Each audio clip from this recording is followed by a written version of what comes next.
Hello everybody, GL1 here. Welcome to my online toy museum. And I've been away for a while because if you saw the last video, my movie trailer, I've been very busy putting together a movie. But I want to get back to this show here, and today going to talk about sauropods.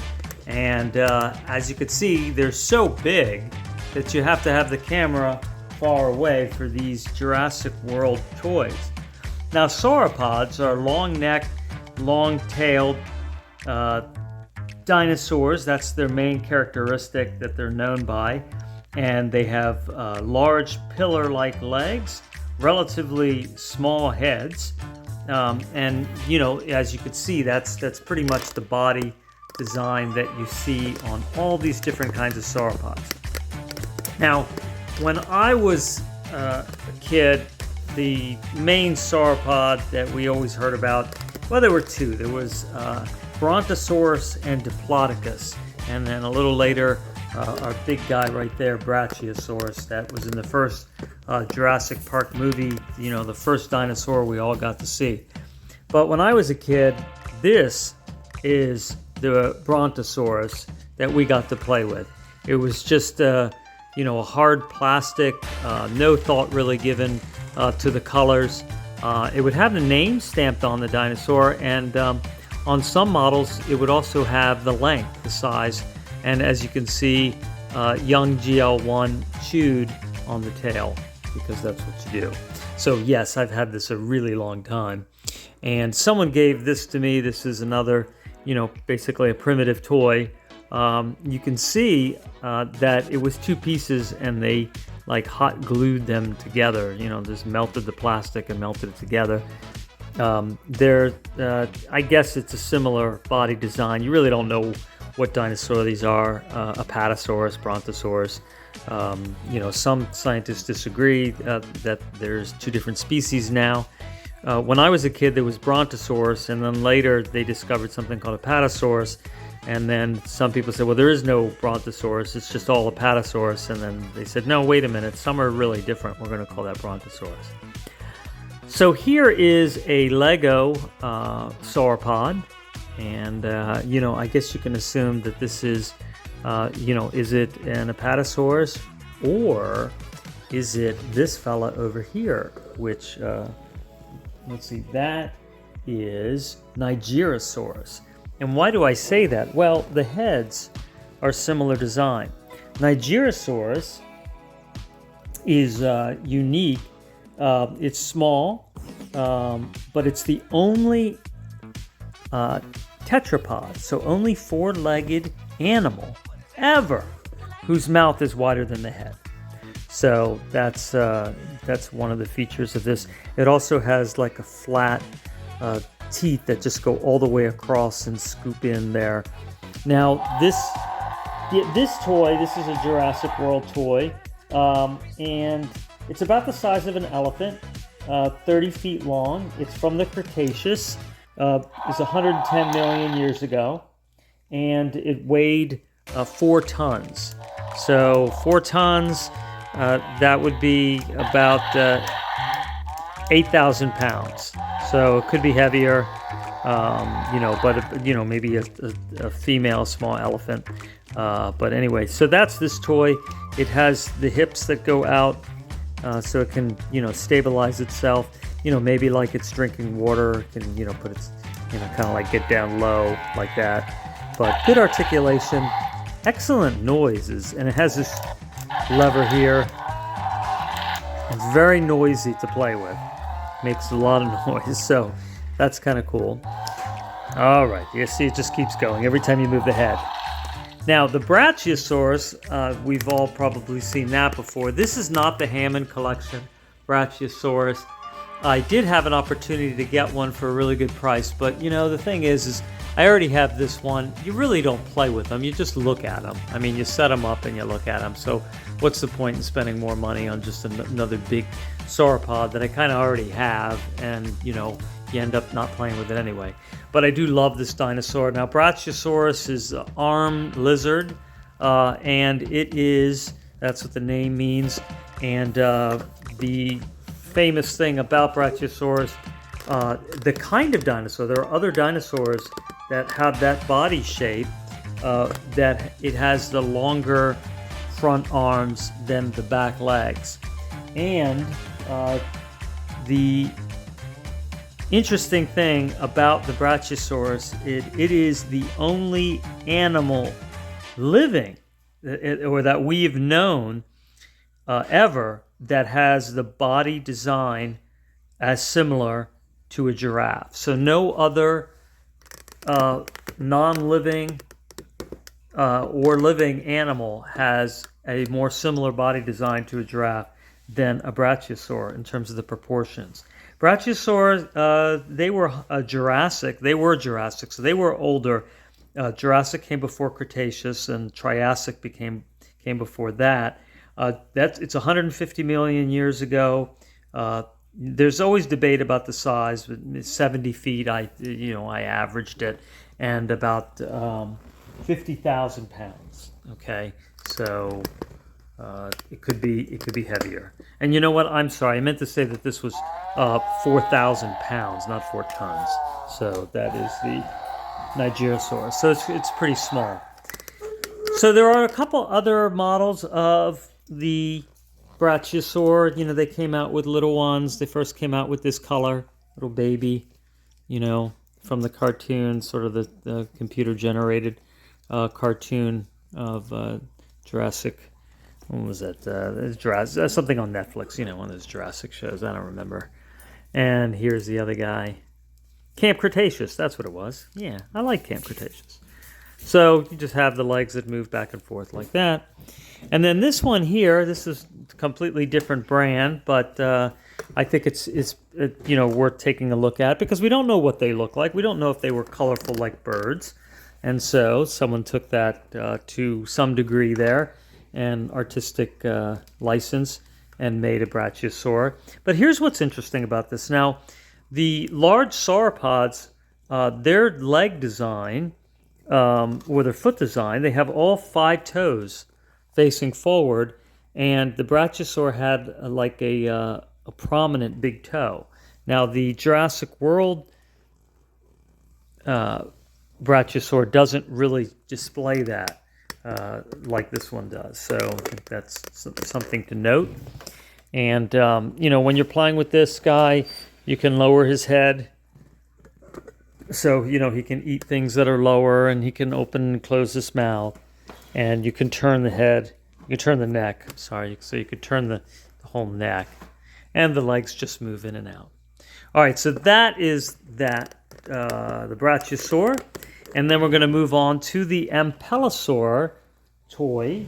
And the Ampelosaurus is Cretacean, 71 million years ago, as far as we know. So pretty much right up there to the end. 46 feet long, 20,000 pounds. What's notable about it is built into its skin are osteoderms. So that is like bony plate armor. Osteo meaning bone, derm skin. So I think this is a really cute dinosaur. I did see this go on clearance in a lot of places, so maybe a lot of people didn't appreciate it, but I thought it was really neat. You can move the tail around, make the head go up and down, back and forth. And here you can push this trigger and it bites. Now, this is the hardest biting toy I've ever had. Mrs. GL1 got to enjoy her earlobes being bitten by Ampelosaurus, and it apparently it does hurt. And she was afraid to put her finger in there, but it doesn't hurt your finger. But yes, it does hurt your earlobes, apparently. So we found that out. But this is I think is a really cool little fella.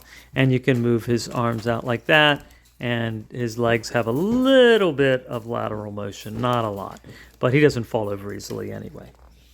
All right, so then we're going to get to one of the old fellas, one of the old dinosaurs, real popular. This is the Apatosaurus, or, basically the same design as a brontosaur. And you can see the Apatosaurus next to Diplodocus. They're very closely related. well, they were contemporaries. They were around at the same time. And the Diplodocus is kind of like a more delicate version of the Apatosaurus. And you can see them next to each other. They're at the Carnegie Natural History Museum in Pittsburgh. They have both skeletons next to each other, and you can actually compare the bones. So, and you can see here, you can see the feet. Now, it does have that prominent big toenail, maybe for digging, maybe roots and tubers or whatever, they can get at. And the body design it's more extended out. As you can see, it's not upright. It's long and it moves, it has a long tail to balance the long neck, and it's just lower to the ground. What's nice about this toy is you can move the head in all different directions, and you got, kind of a delicate mouth that pulls in there, kind of flat, like that. And you can move the head side to side, like that. And you don't have the lateral motion in the legs. They just move, kind of back and forth. And the tail also, you can go back and forth with it. So you can, if the head's going one way, you can have the tail going the other. And so that would give it sort of like a natural balance. And as you can see, these are a far cry from what I had as a kid. Look at the eyes, the detail, the wrinkling, the scales. You have the ear holes over here. Just really great. You got the mouth and the nose, and just a really nice looking toy. And really a nice model, right? Just to have around, and maybe display on a shelf. You can see the hint of the ribs and the skin structure. So they really have stepped up their detailing. Even compared to the Brachiosaurus, you can see that this came out years later, and already the detailing is greater. And the head is both have this softer plastic to the head, which is nice. I think this one might be a little bit even more soft, so that it's more durable and flexible, not going to crack on you. All right, and then next you have Dreadnoughts, which barely fits here. This 5-foot long toy, so 60 inches. It's gigantic. And the Titanosaurs, look at the length of the tail all the way out there. Were known, one, for being extremely large and heavy, but also the extent of the neck that is nearly half as long as the body. And you can see would have to have massive muscles to hold up this long neck and a very thick, heavy neck, and big pillar-like legs. And at the end of this video, I have a comparison real comparison between the front leg of an elephant, a Apatosaurus, and a Titanosaur. There's all similar designs, and the Titanosaurs are all similar, so it doesn't really matter which one. But the elephant and the Apatosaurus and the Titanosaur all have a similar design too. So even though the elephant is a completely different species, the convergent evolution, using their legs the same way, they develop the same way.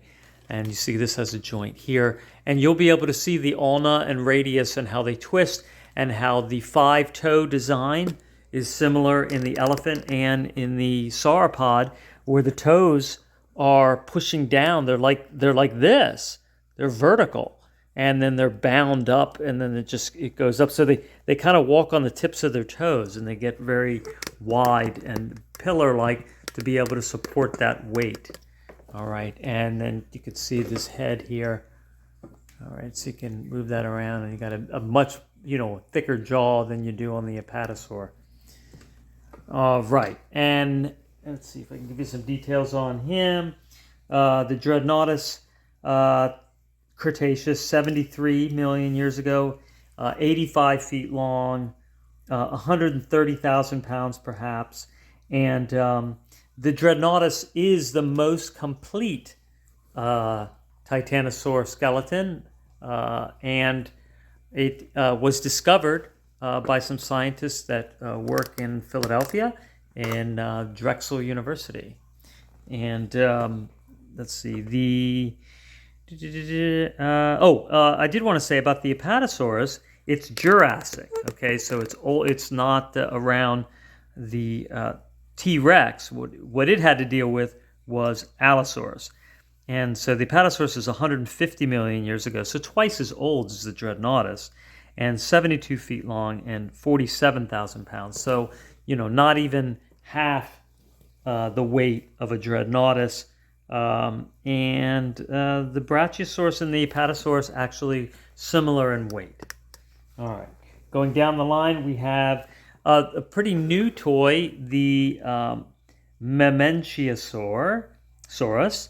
And this is also Jurassic, a little bit older than Apatosaurus. This is 160 million years ago, 85 feet long, so same length as a Dreadnoughtus, but more delicately built. It was 60,000 pounds, so heavier than an Apatosaurus, and perhaps maybe a Brachiosaurus. The Brachiosaurus actually has a lot of variation because the one that they found, like some of the skeleton bones, they don't think are full grown. And the Memnochiasaurus is also like a Titanosaur, that the neck is thought to be about almost half as long as the body. Although I don't think on this model they have made that very clear. It doesn't seem to be true on this. Now this toy, you have the smaller head than the, I guess this might even be a juvenile. It's a smaller head than the Apatosaur, but it rotates the same way. You see the nostrils are up on top of its head like a Brachiosaur. And, it's got a nice kind of smile to it. If you look here on the Dreadnoughtus, the nostrils are also up here. They're even higher on the Memnochiasaurus. And if you look at the Brachiosaur, the nostrils are right at the top of the head. Okay, and it's got like a hard cone and kind of narrow cone. And then, but if you look at the Apatosaurus, it's got a nose like, we're used to seeing down like a dog, right? Or down, or like a lizard or something like that down there. So, different nasal cavity. And you can just see the difference in the size of the head of the Memnochiasaur and the Dreadnoughtus. The body design is similar to a Apatosaur, if you look at it, but the head is more upright.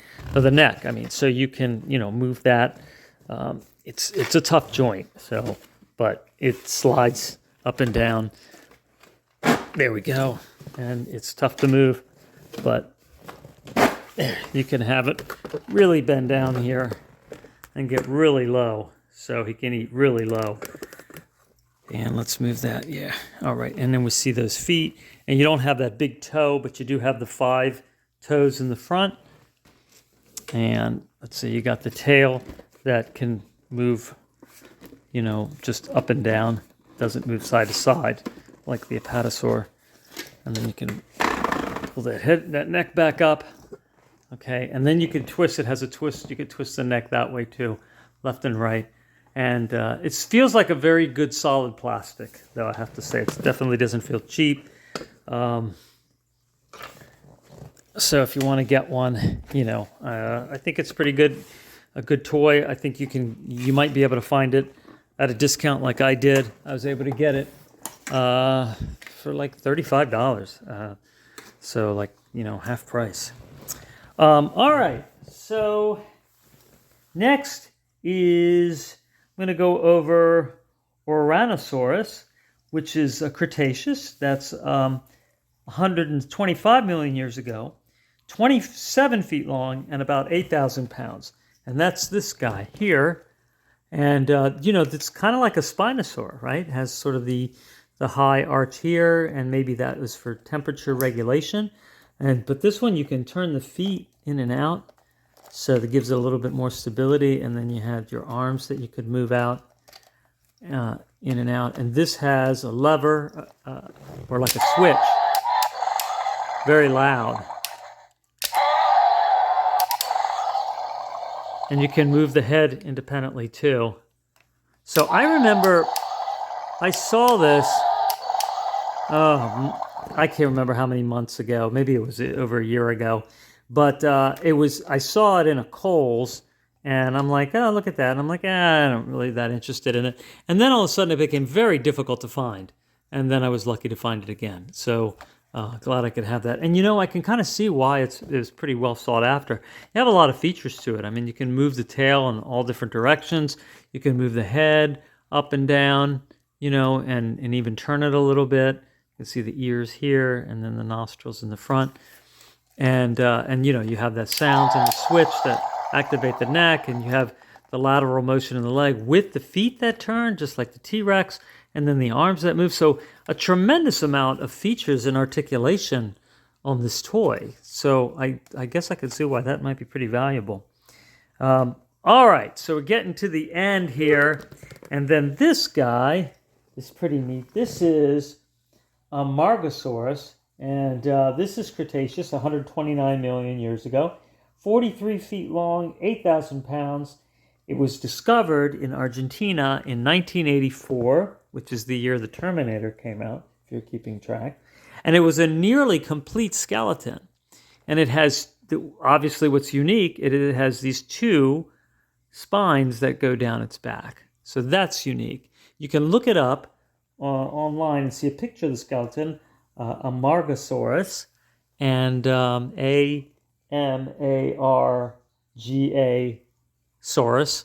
And you can see how it has the two spines.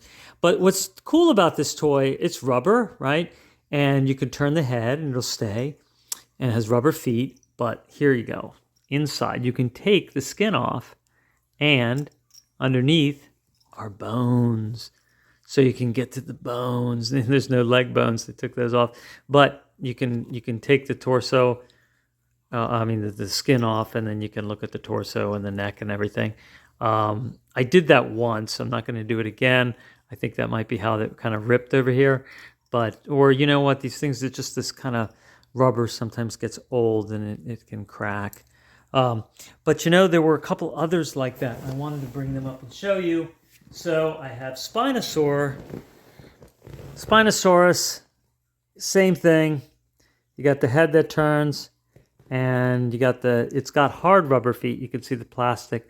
So this one will stand, it only has two legs, so the rubber, if it had rubber legs, it probably would fall over.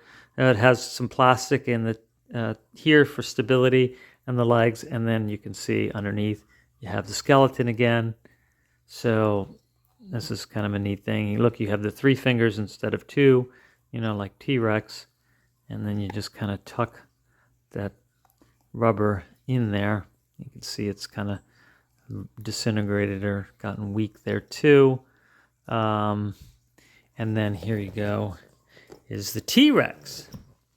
And then you have the T-Rex, and you could see the head difference. I mean, this is more actually realistic. The T-Rex would have taken the Spinosaur apart easily with its massive jaws and crushing power. This was a fish eater and was semi-aquatic, most likely. And here's the T-Rex, much more heavily built. And you can turn the head on this guy too. You can see the ridges over the eye and the 2 arms, smaller arms. And then in there, here's your skeleton there in there. Okay, and if you ever look at a T-Rex skeleton up close, and how they always pick on its little arms, but they're little compared to the rest of the dinosaur, but they are not small arms. They'll take you apart. And I kind of wonder, a lot of people think, there's a lot of reason to think a lot of things about the design. Like, is it just that the arms reduced so that it could have a massive head and the weight of the arms don't get in the way of balancing it? Probably. The head is so powerful and crushing, it didn't really need arms, and it could just take big chunks of meat off of whatever it was biting and swallow them whole. Probably. But the other thing is let's say you're a little scrappy, fast guy, and you dodge the mouth, and you get in here. Okay, so you got legs, with big claws that can kind of get at you. But if you're really fast, and you might throw the T-Rex off balance too, if he's trying to get you with his feet, and maybe you're a raptor or something like that, and you have, claws, and you're scratching him. But I'll tell you what you can't do. you're not going to get away from these arms.